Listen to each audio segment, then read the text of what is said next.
Desde la Facultad de Medicina de la Universidad Central de Venezuela, hoy vamos a hablar de trastornos hipertensivos del embarazo con énfasis en la hipertensión arterial crónica.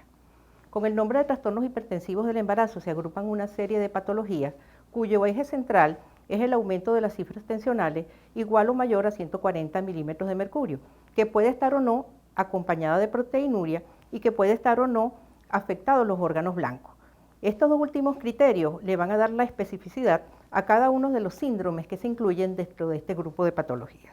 La importancia de este tema radica en el que es el problema médico más común durante el embarazo, quizás solo superado por las anemias. Es una de las principales causas de morbimortalidad, tanto materna como fetal, y tiene una frecuencia bastante alta, porque se presenta en el 5 a 10% de todos los embarazos. Desde el año 2013 seguimos la clasificación dictada por el Colegio Americano de Obstetricia y Ginecología, que clasifica estos síndromes en preeclampsia-eclampsia, que a su vez la preeclampsia puede ser leve o grave, y la eclampsia, la hipertensión arterial crónica con o sin problema de preeclampsia sobreañadido, y la hipertensión gestacional, que es el último de los conceptos adquiridos y que ha sido muy útil en la clasificación de estas patologías. Para hacer un diagnóstico de trastornos hipertensivos del embarazo debemos siempre tener en cuenta cuál es la dinámica que normalmente siguen las cifras tensionales dentro de la gestación. Así tenemos que en el primer trimestre las cifras tensionales son iguales o semejantes a la que la embarazada tenía antes de su gestación. En el segundo trimestre desciende hasta alcanzar el nadir, y esto se debe sobre todo a la acción que tiene la progesterona sobre los vasos, en el cual se produce una relajación de la capa muscular de los vasos, y en el tercer trimestre las cifras tensionales vuelven nuevamente a ser iguales al primer trimestre o a las exhibidas antes del embarazo. Más o menos en esta lámina vemos cuáles son las cifras tensionales promedio en cada uno de los trimestres, lo cual nos puede servir de guía para poder hacer los diagnósticos en cada uno de estos síndromes. El más importante de todos, quizás por su frecuencia y sobre todo por la morbilidad que puede alcanzar, es el síndrome preeclampsia-eclampsia. En cuanto a preeclampsia, es un trastorno multisistémico que está caracterizado por cifras tensionales iguales o mayores a 140 milímetros de mercurio con proteinuria y que se presenta por encima de la semana 20 de gestación, lo cual es muy importante para los diagnósticos diferenciales. Antiguamente se incluía el edema como uno de los criterios para hacer el diagnóstico. Sin embargo, en la actualidad, el edema hay que evaluarlo muy bien porque hay otras causas de edema que pueden considerarse fisiológicas dentro del embarazo. Y el único edema que le vamos a dar importancia en este diagnóstico es cuando es una anasarca con fases abotagadas. Vamos a analizar la presión arterial. Las cifras tienen que ser iguales o mayores a 140 milímetros de mercurio, medidos en 2 ocasiones con 4 horas de separación, siempre después de la semana 20 de gestación, y en una paciente que previamente era normotensa o sin antecedentes de hipertensión arterial crónica. También podemos tener otro escenario que son cifras de 160 a 110 milímetros de mercurio tomadas en una sola ocasión.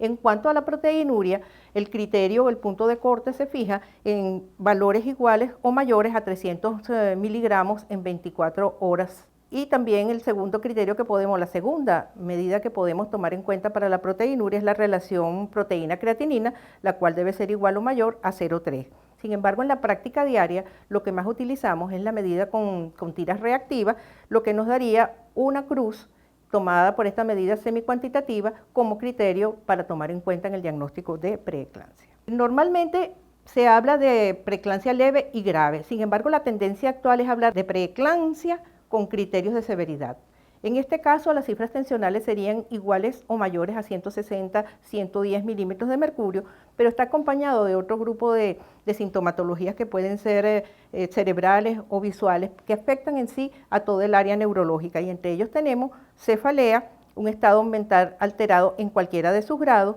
hiperreflexia, sobre todo del reflejo rotuliano, visión borrosa, escotoma centellante e inclusive acufenos. También se puede presentar en estos casos dolor en barra que comienza en el epigastrio y se extiende a lo largo de todo el abdomen superior, muy semejante al dolor que se presenta en la pancreatitis aguda y que se produce por distensión de la cápsula de Gleason, y a su vez esta se produce por hemorragia que se encuentra a nivel de este órgano. Asimismo, hay otros criterios que se pueden considerar de laboratorio, como son las cifras de plaquetas de 100.000 o menos, transaminasas elevadas por más de 70 unidades internacionales, los dos tipos de transaminasa, unas cifras de alteración de la función renal, las cuales pueden ir progresivamente medidas por las cifras de urea y creatinina, y clínicamente se puede presentar edema pulmonar, criterios para el diagnóstico de HELP y un crecimiento fetal restringido cuando esto se extiende en el tiempo. Con relación a la eclampsia, puede ser cualquiera de las situaciones anteriores e inclusive con cifras tensionales normales, pero que se acompaña de convulsiones tónico-clónicas que pueden aparecer durante el embarazo, el parto y o el puerperio inmediato. Se espera más o menos esta patología hasta las 48 horas posteriores al parto. Sin embargo, pueden haber otras causas que no debemos descartar que puedan producir convulsión durante la gestación, pero lo recomendado es una embarazada o en puerperio inmediato convulsionando es una eclampsia hasta que no se demuestre lo contrario, sin perder de vista un diagnóstico diferencial que debemos establecer con epilepsia, donde los antecedentes de la paciente son sumamente importantes, con un accidente cerebrovascular, con una lesión de ocupación de espacio o, por último, y muy por último, una neurosis de conversión. La última, digamos, criterio que se ha añadido en los grupos de trastornos hipertensivos del embarazo es la hipertensión esencial, y surge porque muchas mujeres exhiben cifras tensionales elevadas durante la gestación, pero no concuerda con ninguno de los cuadros que hemos descrito anteriormente. Entonces, se llama hipertensión gestacional o transitoria y es aquella embarazada que tiene cifras tensionales elevadas en dos oportunidades por encima de 140-90 milímetros de mercurio, pero sin otra de los signos que describimos anteriormente, principalmente sin proteinuria, siempre después de la semana 20 de gestación. Pero la característica más importante de ella es que una vez que se produce el embarazo comienza a disminuir y desaparece después de las 12 semanas de posparto. En cuanto a la hipertensión arterial crónica, son mujeres que presentan hipertensión de cualquiera de sus etiologías antes del embarazo. Entonces nos vamos a encontrar en una consulta prenatal con que estas pacientes desde antes de la semana 20 de gestación tienen cifras tensionales iguales o mayores a 140-90 milímetros de mercurio. Y lo importante aquí es que la mayoría de ellas ya sabe desde antes que son hipertensas y muchas de ellas ya vienen con un tratamiento, lo cual es importante en la práctica obstétrica para hacer los cambios que haya que hacer durante el control prenatal, como vamos a ver un poco más adelante. La etiología de esta hipertensión crónica es igual que en la población general, puede ser primaria o esencial, que son el 90%, o puede ser secundaria, que corresponde al 10% restante, y dentro de ellas las principales son las que se deben a nefropatías y a cardiopatía, sobre todo por el grupo de edad que presentan las mujeres en edad reproductiva, y son las principales que debemos descartar. La hipertensión arterial crónica asociada al embarazo afecta por lo menos al 5% de las embarazadas, el 10% se debe a patología renal y secundariamente a patología endocrina, y entre el 13 y el 40% desarrolla una preeclampsia sobreagregada, que es sumamente importante porque estos son cuadros graves que hay que manejar y conducir desde el momento en que se hace su diagnóstico para lograr llevar a feliz término el embarazo. La preeclampsia sobreagregada la vamos a diagnosticar siempre después de la semana 20 y es en aquella mujer hipertensa a lo largo de la gestación que a partir de la semana 20 se agregan proteinuria principalmente y otros signos y síntomas que se describieron para la preeclampsia grave, como son los escotomas centellantes, la visión borrosa y el dolor en epigastrio, dolor en banda, que es a lo que hay que tener mucha atención para poder tomar las conductas que inclusive significan la interrupción del embarazo precozmente. En una mujer que tenga hipertensión arterial crónica más embarazo, debemos evaluar todos sus factores predisponentes en estos casos, como son la edad, es más frecuente en mujeres por encima de los 35 años, la raza, que es más frecuente en mujeres negras, los hábitos, sobre todo el tabaquismo y el consumo de bebidas alcohólicas que tienen una gran preponderancia para la aparición de esta patología, la obesidad, los antecedentes familiares y otras comorbilidades como por ejemplo la diabetes mellitus, que hace que los cuadros sean mucho más severos. Pero de todos ellos, el antecedente más importante es el antecedente de trastornos hipertensivos del embarazo en embarazos anteriores. Esto hace que progresivamente se aumente la cantidad de preeclampsias que se pueden presentar en este grupo de pacientes. Entonces es importante cuando nosotros encontramos mujeres embarazadas con cifras tensionales elevadas desde comienzos de la gestación, que precisemos con ellas cuál es la duración y la posible etiología, si conoce, de lo que es esta hipertensión arterial crónica, qué dieta lleva, cuál es su actividad física diaria, cuáles son los antecedentes de complicaciones que ha tenido o haya podido tener, sobre todo en embarazos anteriores, y muy importante el tratamiento, porque como vamos a ver más adelante, no todos los fármacos antihipertensivos se pueden utilizar durante la gestación. Estas pacientes deben ser evaluadas por un equipo multidisciplinario, donde además del obstetra, forme parte el médico internista, el cardiólogo o el nefrólogo, depende de cuál sea la etiología de esta hipertensión arterial crónica. También es importante en ellas realizar un fondo de ojo en el cual podemos tener una idea de la afectación general que puede tener el sistema vascular de esta mujer, un electrocardiograma en donde podemos ver sobre todo la evolución y la repercusión sobre la función cardíaca que pueda tener esta hipertensión arterial crónica, las pruebas de funcionalismo renal, las pruebas de la unidad fetoplacentaria, ecosonograma y sobre todo después de la semana la velocimetría Doppler y la monitorización continua de la presión arterial a lo largo de toda la gestación. Hablábamos de que no todos los tratamientos antihipertensivos se pueden utilizar durante la gestación y en tal sentido los inhibidores de la enzima convertidora de angiotensina, que son uno de los más utilizados en la población general, como el captopril, el enalapril, etcétera, son categoría C. Esto significa que pueden causar alguna afectación durante el curso del embarazo, entre ellos el oligohidranio, afectación renal fetal, crecimiento fetal restringido, hipoplasia pulmonar con persistencia del conducto arterioso, inclusive pueden llegar a la muerte fetal o a la muerte neonatal temprana por anuria o por hipocalcemia que se puede presentar en estos neonatos. Y en segundo lugar, los otros más utilizados son los antagonistas de los receptores de angiotensina 2, en donde tenemos el losartán, el valsartán o mesartán, que también son muy utilizados en la población general, que estos son categoría C para algunos autores y categoría D para otros. Por tanto, están contraindicados en la gestación porque quizás hasta más